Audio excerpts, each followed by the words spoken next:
Bonjour, bienvenue sur le réseau J2L.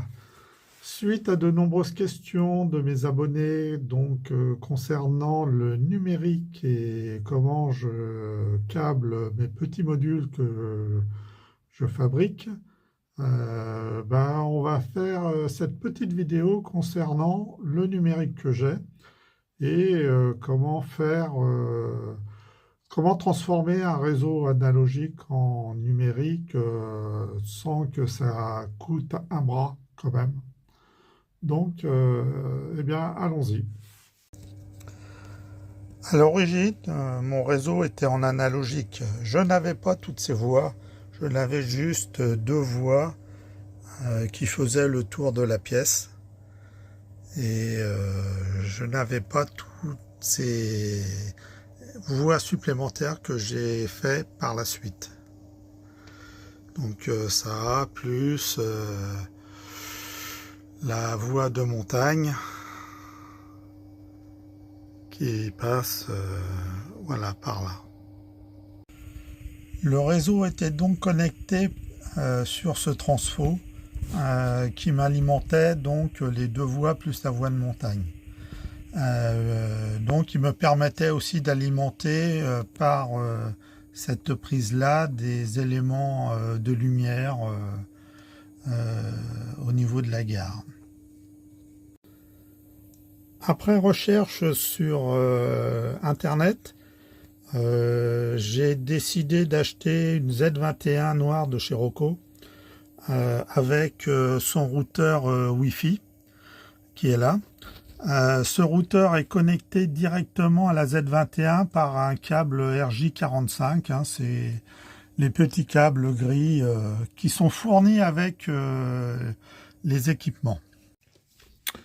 Alors voilà la face arrière de la Z21.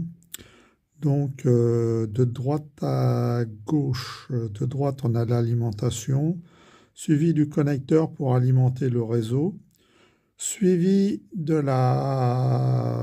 connecteur pour alimenter une zone de configuration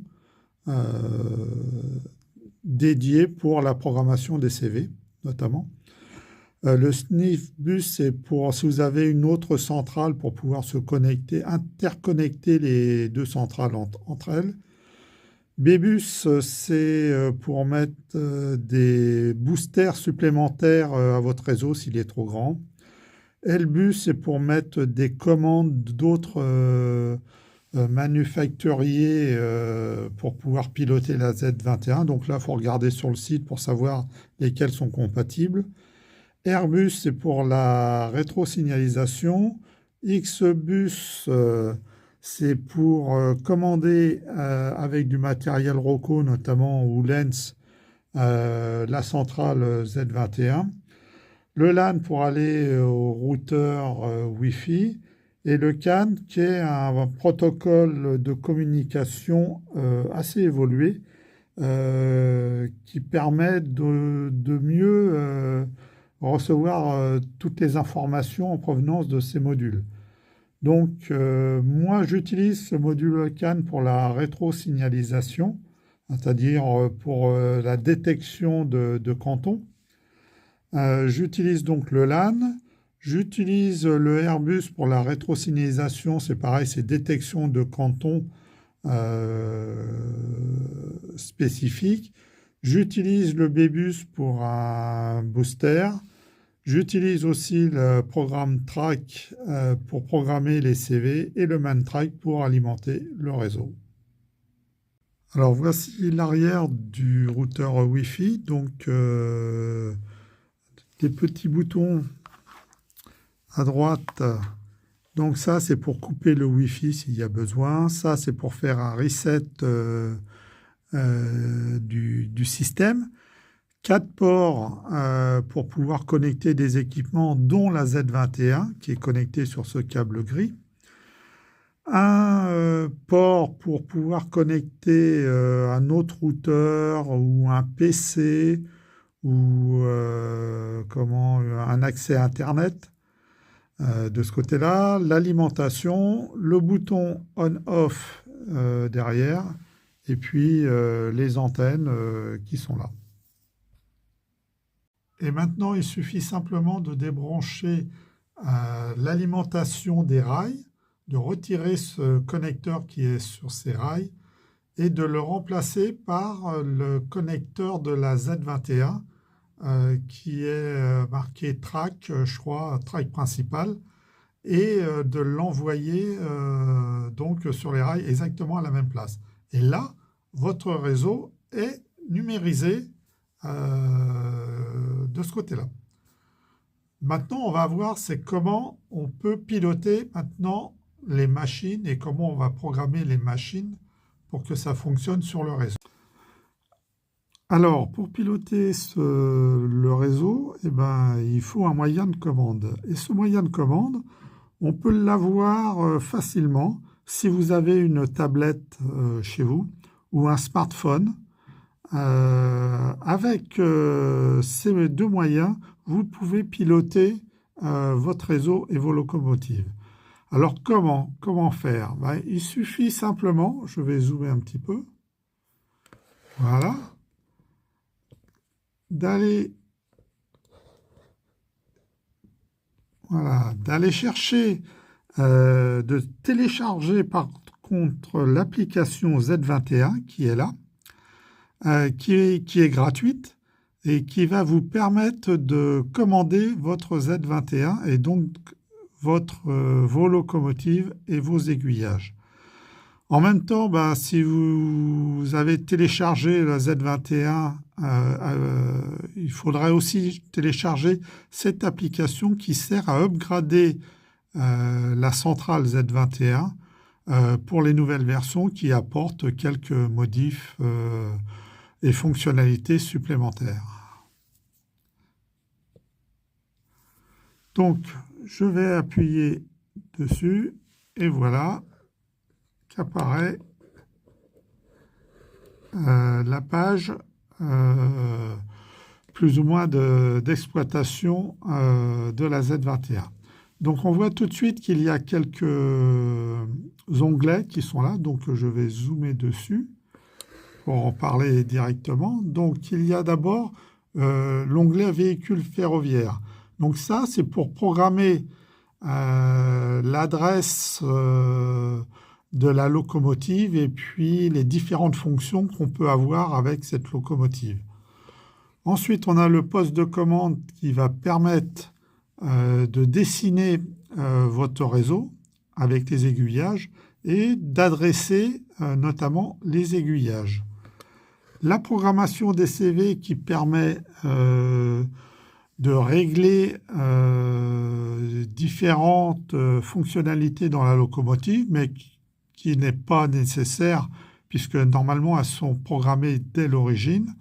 Mais par contre, elle va vous permettre d'adresser directement la locomotive. La locomotive arrive avec une adresse 3 et il faudra la changer et vous verrez, c'est très simple. De l'autre côté, on a des cabines de conduite, c'est-à-dire que l'on peut choisir une cabine de conduite d'une machine et puis piloter cette locomotive avec les manettes dans la cabine de conduite. Ensuite, des réseaux. Alors, les réseaux, c'est si vous avez plusieurs réseaux ou si vous déplacez votre centrale d'un réseau à un autre, vous pouvez stocker la mémoire de votre réseau. Et puis des réglages de la Z21, des réglages très simples que l'on verra aussi. Et au centre, vous avez l'onglet Play pour commencer à jouer. Donc, il suffit d'appuyer dessus et d'avoir le contrôle des locomotives et des aiguillages. Bon, donc on va reprendre item par item les petits réglages pour pouvoir vite fait faire fonctionner un circuit en numérique. Donc la première des choses, c'est d'aller dans le poste de commande qui est là. Donc je vais zoomer un peu dessus, voilà, poste de commande. On tire sur poste de commande et voilà. Et on se retrouve sur une page. Je reviens ici. Voilà. Donc on est sur une page. Voilà. Il suffit donc de sélectionner maintenant les différents types d'éléments que l'on veut dessiner. En plus, on peut en rajouter comme on veut de tout ce qu'il y a. Donc des ponts, des croisements, des tunnels, des droits, des courbes serrées, des butoirs, passage à niveau, des courbes en tunnel, des aiguillages simples, triples, traversées, jonctions doubles, des dételeurs, des boutons, des interrupteurs, de la lumière, des feux, différents signaux, des itinéraires, des détecteurs d'occupation, des bâtiments, et puis des numéros de voie, des notes là-dessus. Voilà. Tout ça, c'est ce qu'on peut faire dedans. Donc, il suffit simplement de sélectionner ce qu'on veut faire, et puis, hop, de l'appuyer et de faire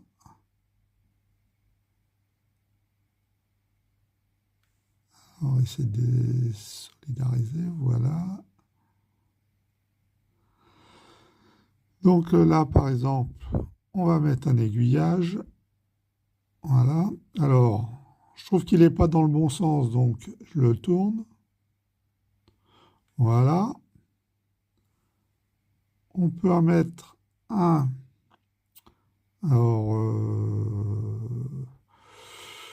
je vais l'effacer parce qu'en fin de compte, ça ne va pas. Alors, ce qu'on peut faire, c'est grossir. Voilà, on va grossir. Donc, je vais lui mettre une courbe. Voilà, la courbe comme ça. Je lui mets à nouveau de ça. Je vais remettre un aiguillage là. Donc lui, il n'est pas... Hop, pas bien mis. Je lui remets la courbe. Et voilà. Donc là, je refais ça. Voilà. Je me déplace. Je vais remettre une courbe. Hop. Alors, on va la faire tourner dans l'autre sens aussi.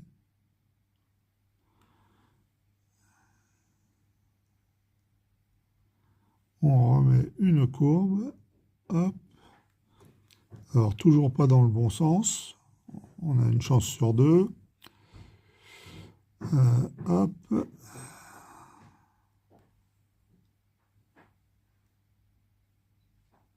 Là, je vais remettre un aiguillage.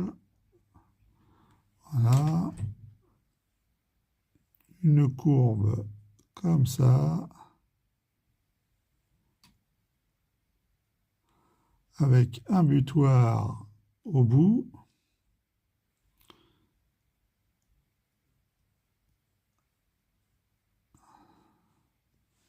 Ça va vite hein, pour faire le schéma. Quand c'est bon, juste un rond, ça va très vite. Donc là, hop, je les tourne. Je les tourne. Je les tourne. Je les tourne. Et voilà, là et là. Et voilà, notre circuit est fait. Donc, ça peut être, voilà, ça peut être un niveau qui est là. On peut rajouter une autre page si l'on veut. Il suffit simplement d'appuyer sur plus et d'ajouter une nouvelle page, de rentrer un mot, un nom. Donc, hop, FGH, voilà, dire OK. Et on se retrouve là. Et ici, on a bien la page FGH, alors que j'avais test là. Donc, si je reviens sur test, alors, pas obligé de l'enregistrer, hein, c'est juste ici, alors on ne voit pas. Voilà. C'est ici pour l'enregistrer, pour revenir en arrière, c'est ici. Donc là, ben, on a notre circuit. Donc qu'est-ce qu'il faut? Ah si, on va faire juste, c'est un petit passage à niveau. Hop, ici. Voilà, petit passage à niveau, il est là. Donc il nous indique ici que l'aiguillage, pour l'instant, il a l'adresse 3. Ici, il a l'adresse 4. Et ici, il a l'adresse 5. Donc si on veut changer le numéro de l'aiguillage, l'adresse de l'aiguillage, pardon. Donc là, j'ai fait une erreur. Je reviens en arrière en appuyant sur la flèche juste en haut. Voilà, et je reviens à l'endroit où j'étais. Donc,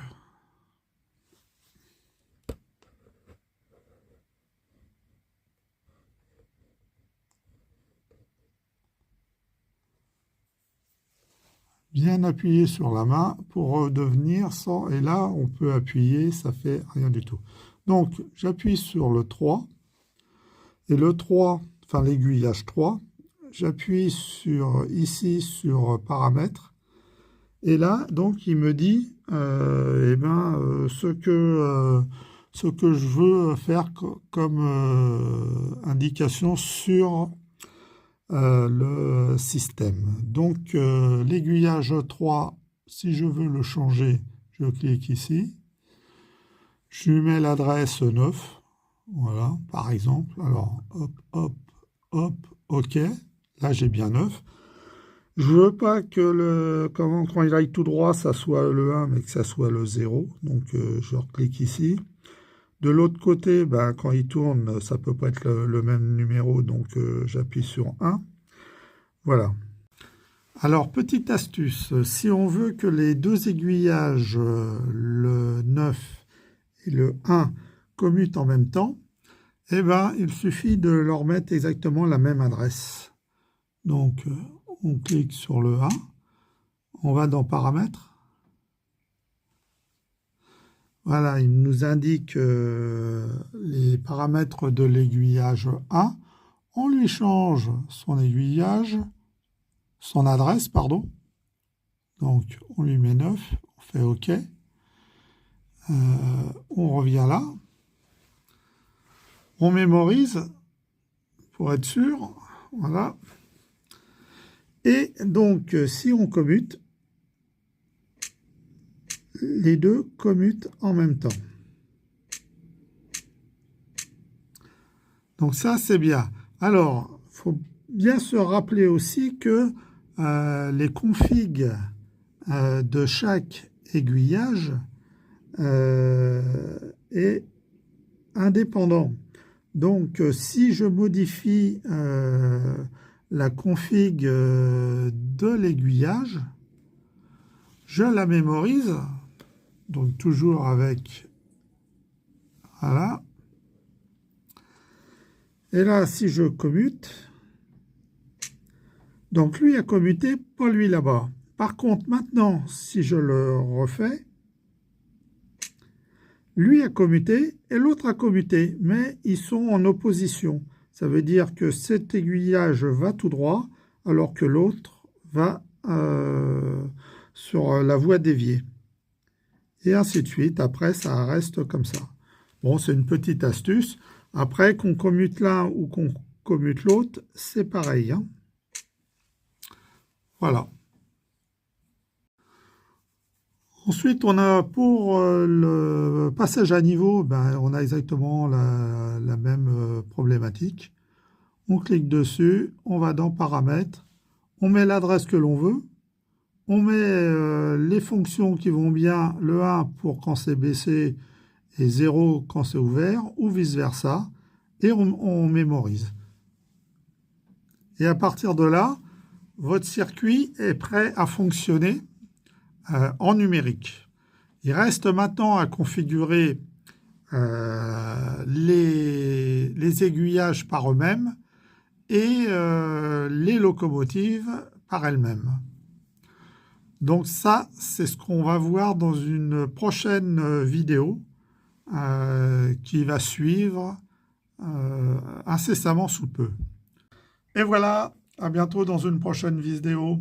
En tout cas, je vous souhaite de bonnes fêtes, hein, passez et jouez au train, ça fera du bien aussi. au moral. À bientôt!